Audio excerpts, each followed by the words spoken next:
Good morning, everyone. I am Alex Humphries-French. I'm apparently Alex's evil twin brother of French Humphreys, or whatever that was. Osman Jody, thank you. I am the MADtech practice director for Propeller Group. So I essentially oversee and work with all our marketing and advertising technology clients across UK, US, and beyond. So looking at above the line and below the line, top funnel down to the bottom, and converting leads.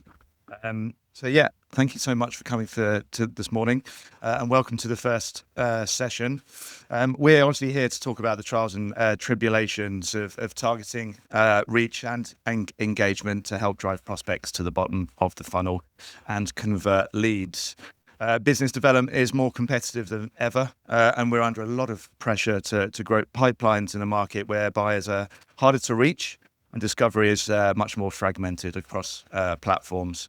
According to IPA, AA Walk, and all the other associations at the moment, spend is rising, but it's getting tighter, and we're looking to do more for a lot less. And essentially, agencies are having to reallocate budgets tactically into channels that provide more measurable returns, showing impact, and of course, ROI. Obviously, for agencies, this creates many a challenge, but also many opportunities as well, looking across all the different channels, the way that we interact, build trust, and drive to the bottom of the funnel, essentially. Obviously, there's AI tools, many social platforms, direct marketing, and everything in between. And how do we connect with the relevant people as buyers are fewer and far between and are harder to reach? So without further ado, with great data power comes great responsibility. I'd like to jump into the panelists, our actual heroes of new business and business development. And if you guys would like to introduce yourself, and then we can dive in. Should I start? Hey everyone, I'm Theo Leany. I lead enterprise growth and sales at Waldo. For that, I spent most of my time across the advertising industry working for some great new business teams.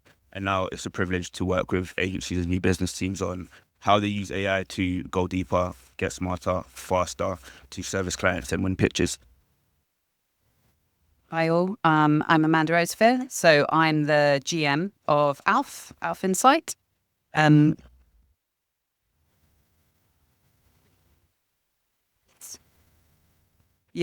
15 years. We spend all day talking to sales leaders about their pipeline and the challenges involved, which is why I've been asked to join. And I'm really looking forward to the conversation. Yeah. Hey, this on? Yeah, we're on. My name is Alex Woods. I'm the Senior Marketing Growth Director for Surfe. From 15 years in the business to 3 months at Surfe. I'm a fairly new joiner in the company, but my experience prior to that has been in content for brands and how they can grow their channels. So stepping into this industry, stepping into this space has been a whirlwind for the past few months. I've loved every second of it so far. I'm going to share some of those insights. My background prior to that was actually as a journalist. I worked and then moved into the dark side, as we called it, into sort of PR and marketing, and then a bit of events, and now I've kind of ended up here. So hopefully I can reflect all of that here today. Fantastic. Thanks so much, guys. Really appreciate it. I had a bit of a curveball, as Theo said to me this morning, by adding one question right at the top for this panel. But quick fire, I want to add a little bit of energy on the first session. So I'm going to go Alex and back, if you don't mind. What's the single biggest challenge in winning new business today? So first thing about me is I'm a short story long kind of guy, but I know the direction from this was keep it short. So here goes.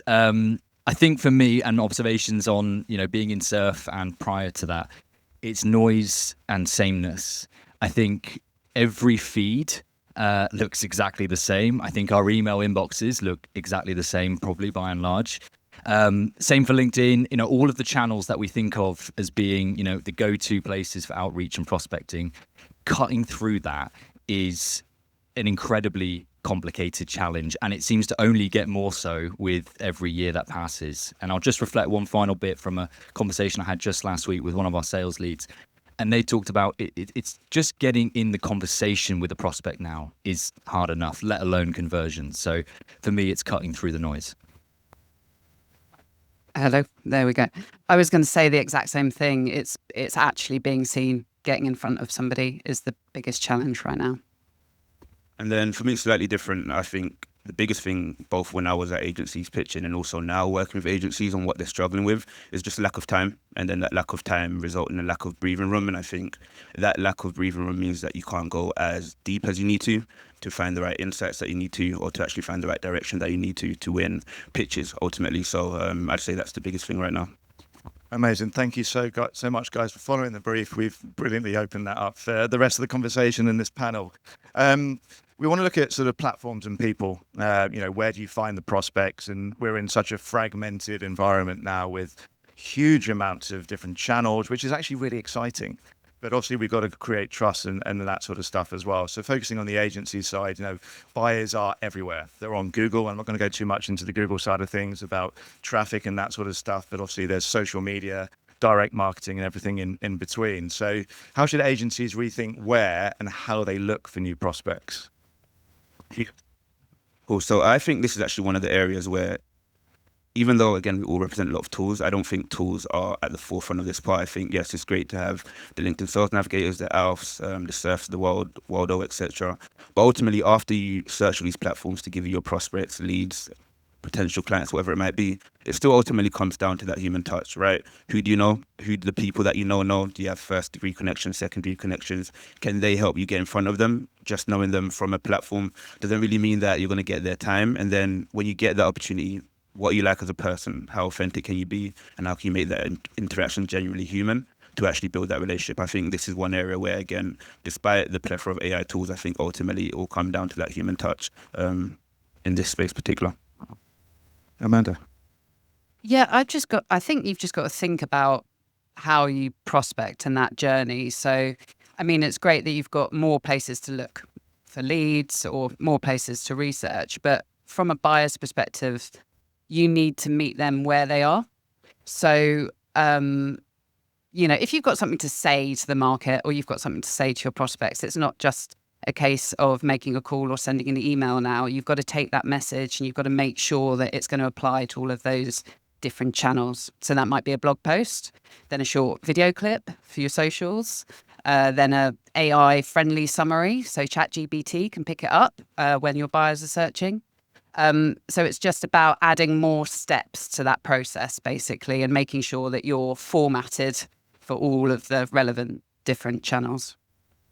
Same question. Yeah, I'm going to add to it as well, Alex, if you don't mind. So, which prospecting channels are actually working best for B2B as well? So sort of two-pronged question there for you, Alex. Yeah, absolutely. And just to set the scene, I guess, Surfe is a B2B sales data platform. That's kind of our bread and butter. It's all about, providing sales teams, reps, SDRs with that high quality data so that when they are prospecting, they're cutting out the wasted time, the admin, and all those things that distract them from the real, crux of the matter.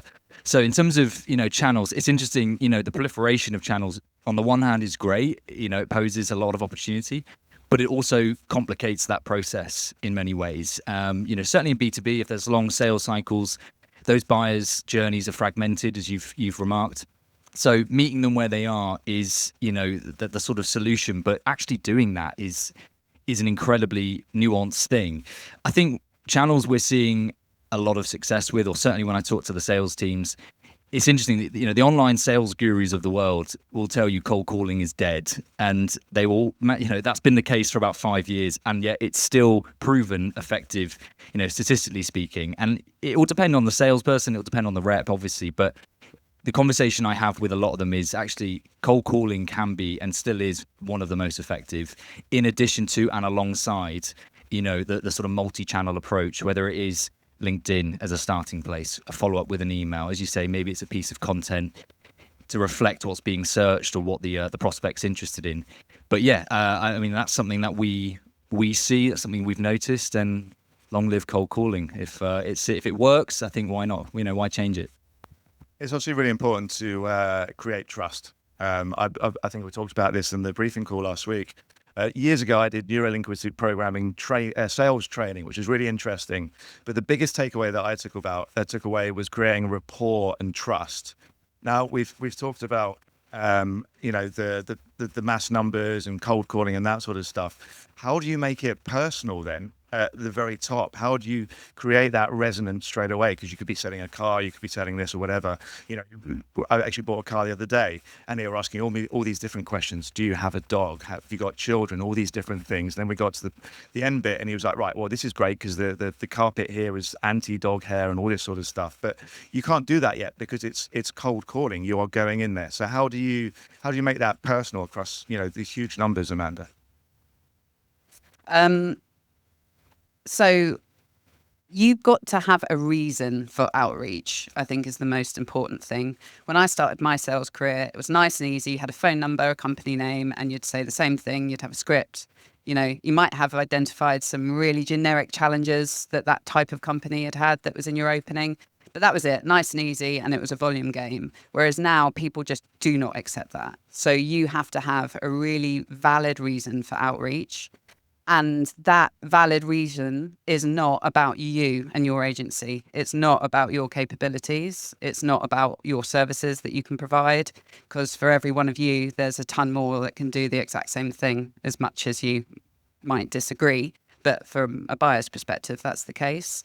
So I think that personalization, you need to spend a little bit of time and really think, what is it that I can do for this person? Which is why we talk about delivering value all the time. What value can you give for free? What insight can you give for free?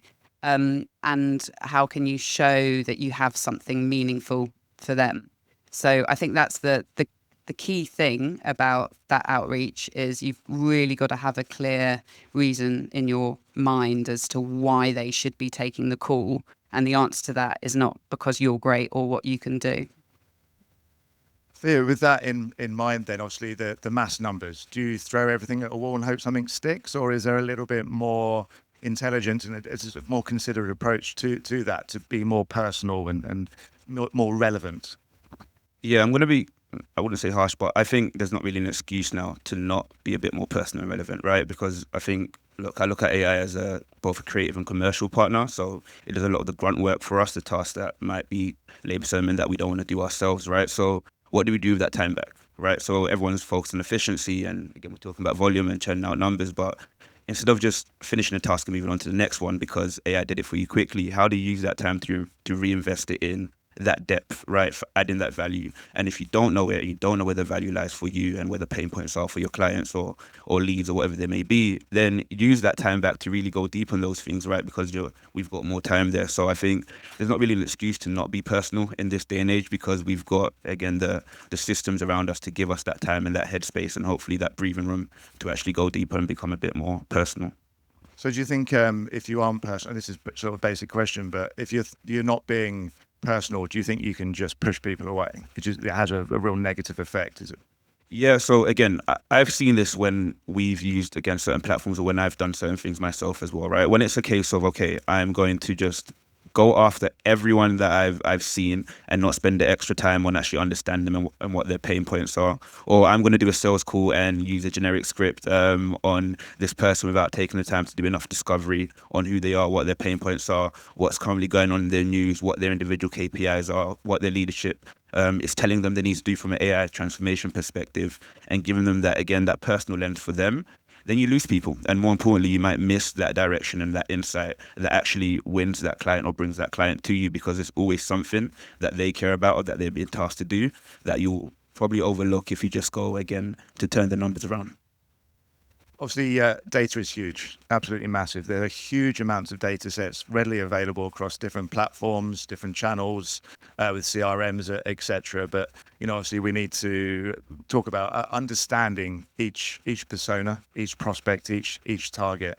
So, with the amount of data that's available, how do we turn it into smart actions and move prospects forward, Amanda?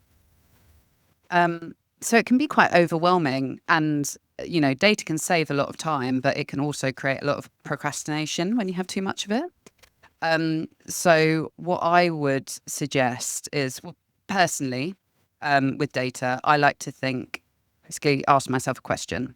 So is this data helping me understand who I'm going to target? Is this data going to be valuable to who I'm targeting?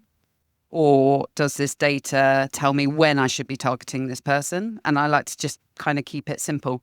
So as an example, I might see that there is a new CMO in a role in a sector that is really interesting to us. And that is telling me that the timing is right for that brand. So as a smart action from that, I know that they're very likely to probably be reviewing their agencies and making a call kind of within 6 months. So I've got a limited amount of time to plan a bit of an outreach campaign, think about what content I want to get in front of them, etc. So that piece of data has then led to those smart actions of being, now or then. And I think just trying to simplify it into those is what's going to actually create the action rather than sitting on a pool of lots of interesting stuff and not actually doing anything with it. You mentioned creative. I think Alex is probably your area of expertise, and particularly the last 3 months. But your background as well.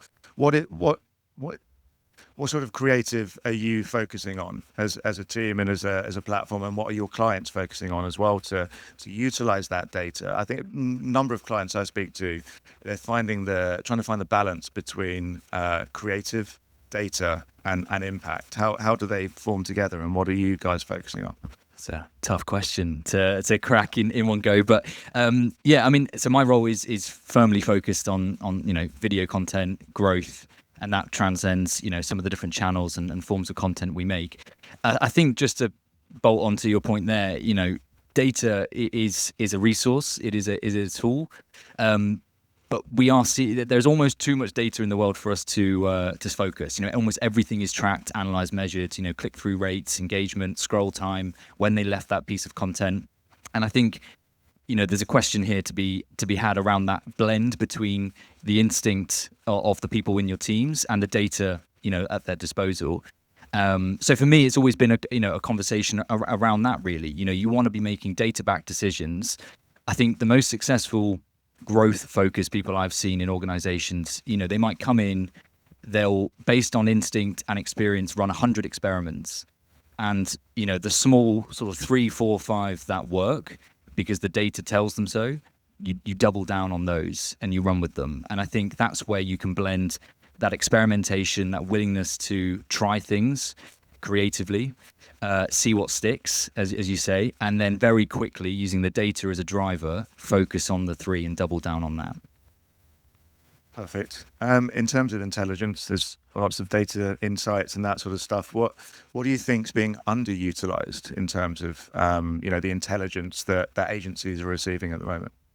Yeah, great question. I think there's a lot of tools out there that do this really, really well, that allow you to take data from a variety of number of different sources and take that noise almost, because as I think Alex and Amanda both mentioned, there's a lot of data and it can be noisy, right? And actually find direction from it.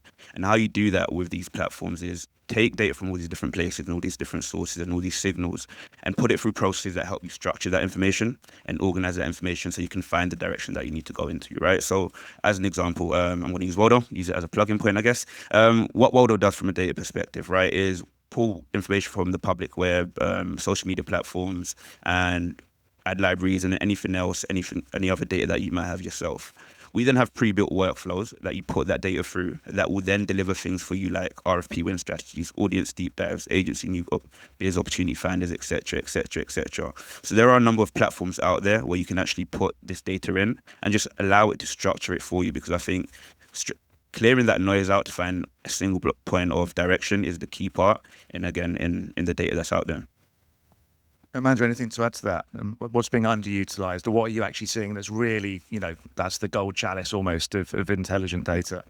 I think because there's so much more data available and so many things you can use to understand that data, people are forgetting the basics, and I think that's what's underutilized.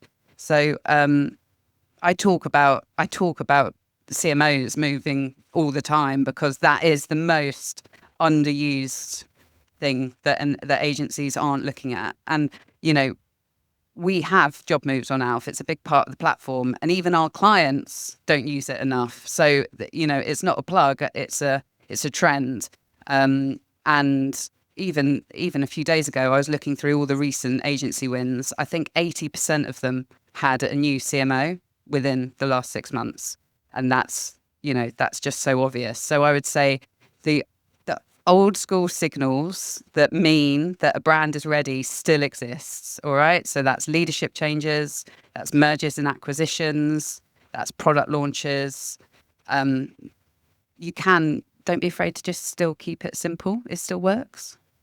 I'll just echo that, by the way, because speaking more so from a surf and prospecting point of view, those firmographic insights that you're talking about, old school, they've always been there, but, that's something that we've built into the platform. And you're spot on, the data tells us that the right time, the right point to prospect, it's often triggered by those sort of leadership changes, as you say, funding rounds, is the company growing? All of that data is accessible, in one dashboard, one portal. And as you say, it shows time and time again, that's the right time. I love it. So I know we're going to be talking about AI a lot this morning. We've talked about data, building trust and that sort of stuff as well. But Amanda, guys, I think you've made a really, really clear point there, is actually go back to basics.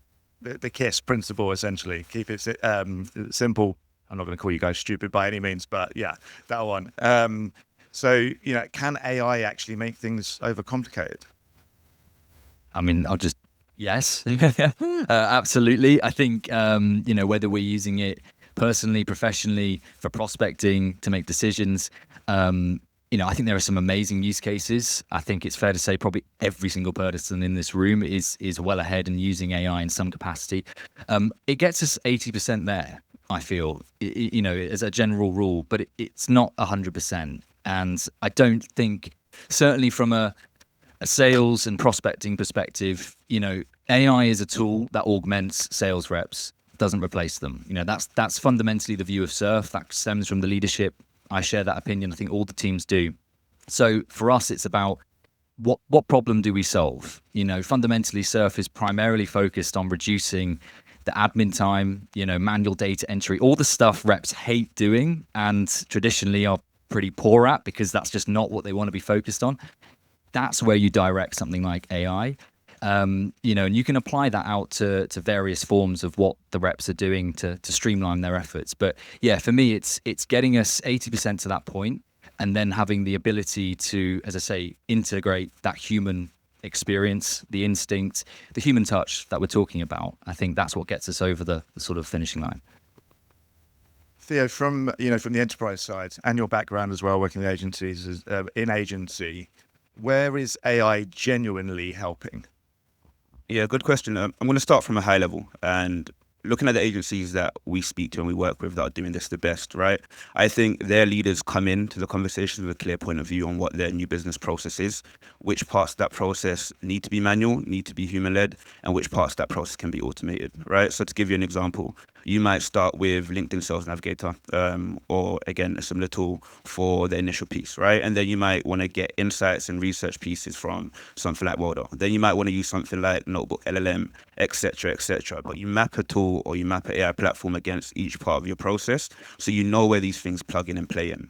And then the step beyond that is saying, okay, what does good look like for us? What's best practice? What's our gold standard? And how can I codify some of that and automate some of that within these AI platforms? So I think AI platforms, particularly for new business teams and actually strategy teams across the agency landscape, are best used when they're used to codify best practice, so that then junior employees that might not, again, have the same training, or any other employees across the business where new business resources are understaffed, can carry out these workflows or processes that can be automated without relying on those individuals that might be, again, spread out across a number of different objectives, right? So codifying best practice and really setting a gold standard is where I think AI platforms are being used the best by the agencies that we've been speaking to. Are you seeing any challenges, from the people that you're working with at Alf? Are there any main issues or challenges or anything to consider around using AI, like lack of authenticity or anything like that, Amanda? Yeah, absolutely. Well, AI is a great thing for time saving and getting rid of all the tasks that take a lot of time when you're not selling. And I think that's brilliant. I think the problem with AI is, the impact it's had on the industry, because this whole idea of using AI to scale up means that we no longer look at our inboxes. Everything sounds the same. It's not authentic. And that's why that personalization piece is becoming more and more important. Thank God it's saving us time doing all of those other tasks, because now we've got to spend so much more time trying to personalize our one-to-one, impact. So I think that the biggest thing that it's doing is it's kind of turning things around, in that it's now about ensuring that your list of prospects is probably much smaller than it used to be, but you're really putting effort into it. Whereas before, we were thinking big numbers, big target lists, things like that. So it's really kind of transforming there. But I'd definitely say that that outreach piece worries me a little bit, with how people are using AI just to try and scattergun organizations, and it's making it hard for salespeople to sell.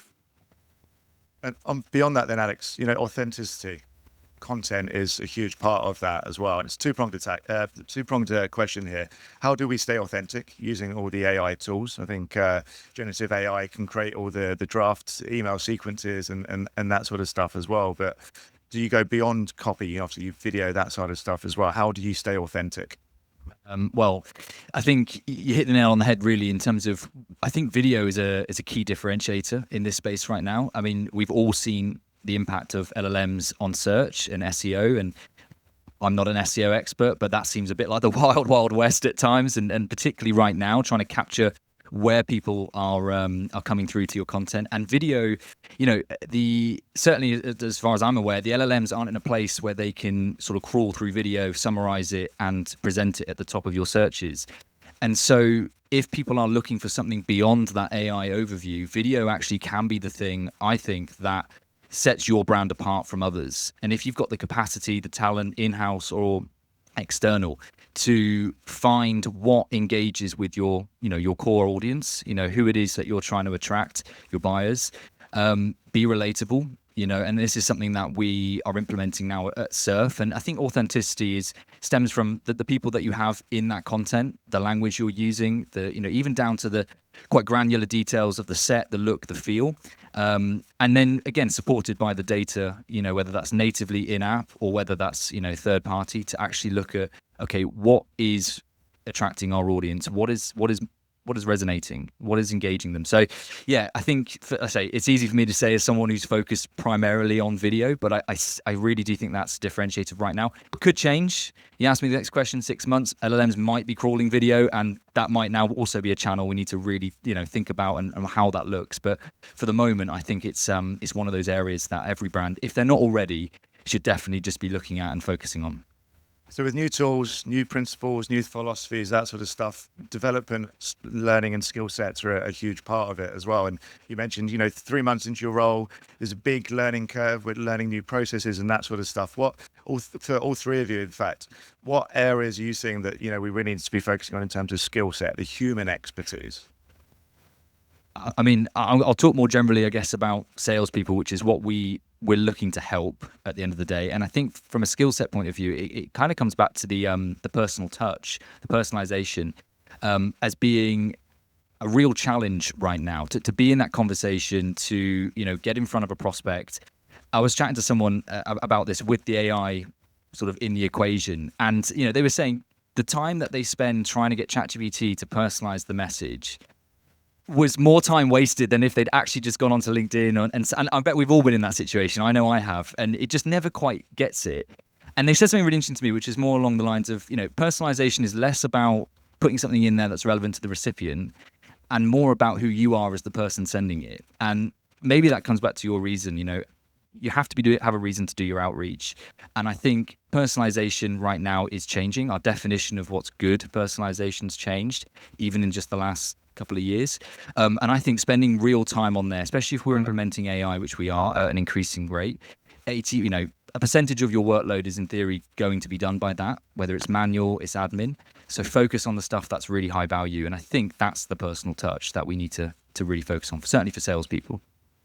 Yeah, just to add to that, I agree with everything that was said there. But I think in terms of what people need to focus on in terms of craft, it comes back down to what I was always taught new business is about, which is storytelling, right? I was always taught to be a good new business person, you have to be a great writer, and I'm a writer outside of work as well. So I actually think it's a great space to be in, because I look at it like AI should draft things for you and get you there, but humans should always craft it, right? And I think it's the craft part that we will love and enjoy about it. So yes, it'll get you 80% of the way there. And to Alex's point, it's not about necessarily what it's telling you to target, but who you are. Right, and that's what's going to resonate with people, and that only comes out when you write something authentically. That will never come out if someone is writing something for you, which should never ever be the purpose of using a tool or AI platform in any capacity. You should never put anything out there that's an AI produces for you. You should be the person crafting that with your own pen, with your own style, your own narrative, your own voice, or your agency's voice, whatever it might be. So I think ultimately it comes down to, again, what we've always known new business is about, which is storytelling and great writing. So that's what people should go back to honing in on, and using AI to just get us closer to the part that we enjoy. Amanda, is there any skill set that you're seeing that needs to be focused on or has been forgotten? Where we talked about, cold calling and that sort of stuff. What's the skill set that you think's the key focus? I always say, when in doubt, go back to basics and look at your kind of, your old school training programs. There are a few. I'd also just echo that point about not necessarily trying to sell to the individual that you're looking at, which I think we can get confused about personalization. I did an experiment in ChatGPT and asked it to put together an email to me, Amanda Rosevear, as the GM of ALF. And it put together a great email. Wasn't relevant to ALF at all. It was mainly about boxing, actually, because that's all ChatGPT could find out about me. But it was all about punching targets and things like that. And it was a nice idea. And when I first read it, I got excited. And then I thought about it, and I was actually like, well, you're not talking about ALF or any of the needs that I have. You're just looking at my boxing ego, and that's it. So I would be really careful not going down that path. And I know there are a lot of services that really try and, work out what your prospect eats for breakfast, but keep it to the business. You can ask them about the weather once you finally get them on the phone. That's fine. But in terms of actual sales skills, there are a couple that I think are getting forgotten. One is closing. And when I say closing, I just mean, we're so excited when we've got somebody in front of us or on the phone. We sometimes forget that we actually still only really have one shot at these things. Whether it's that first call or first meeting, the likelihood is you're going to be ghosted regardless of how well you thought it went. I think closing, trial closing, every type of closing you can imagine, really hone your skills in that area. And I think that's important. And I also think that, yes, cold calling, nobody picks up the phone anymore.